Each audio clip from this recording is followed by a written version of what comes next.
It's strawberry planting time, and I'm at Portland Nursery on Division with Sarah Denny. And Sarah, you have a really easy project for us this morning. Yes, and it's great for people who don't even have a garden, people great. with kids, anyone who likes strawberries. So. We can have this right on our deck then. Yes, as you walk by, you can just take one here and there.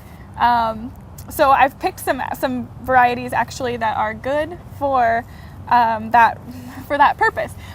This is an ever-bearing variety, so that means that it's going to produce little bit by little bit throughout the season, opposed to a June-bearing variety, which is going to produce all at once. It's going to be good for things like jams and pies and things that you need them to be just one big crop. So what do we need then?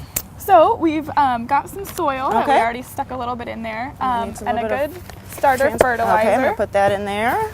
And the biggest question we get about these strawberries, because it's $7.99 for one of these, there's 12 plants in it. What a deal. And people are like, well, how do I know which one, what to do? The plants are. How do I get them out? Okay. So you just kind of squeeze it a little bit. Okay. Conserve the soil, and then what? We just tear it apart? Yeah, you don't really have to be too careful with it. It'll be pretty obvious where each plant is. As you see, it's just got like a head, and then, just pull it out. Wow. And do we want to put each one in these cups? Yes. Okay, I'll get the soil if you could tease those apart. We'll just...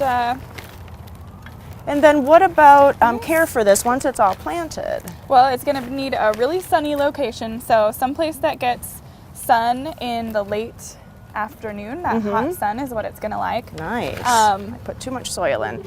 And water. Make sure that it keeps moist. Okay.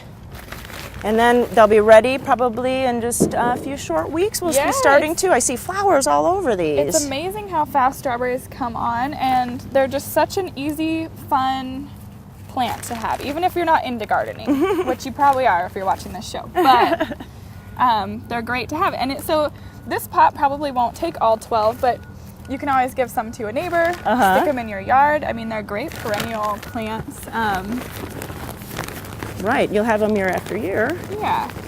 Well, I'm just going to put a little bit more soil and we could finish up this top. Okay, and I would say about 3 plants in the top. Okay. And some of these, aren't as mature as the others, which is bound to happen when you've got so many in a pot. Right. But they're still totally fine.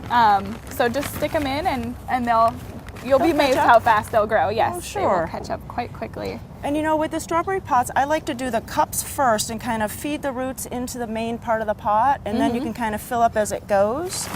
It's just much easier, and then the roots can have more space in the main part of the pot. Yeah. Well, Sarah, this was really easy. Good. And I think that, especially for people that don't have a big garden, that they can't plant these out in a big strawberry bed, this is really something that they'll enjoy doing too. It's a great way to get fresh food, and it's such a fun project for kids. I remember always having strawberry plants growing up and just loving it when they get all red and ripe. And they're just delicious. It's just fun. Yeah, it is. So if you have any questions, both of the Portland Nurseries on Division and Stark have a great selection of the pots and all the strawberries. So come on out and talk to the staff and plant up your pot today. Thanks so much. Thanks.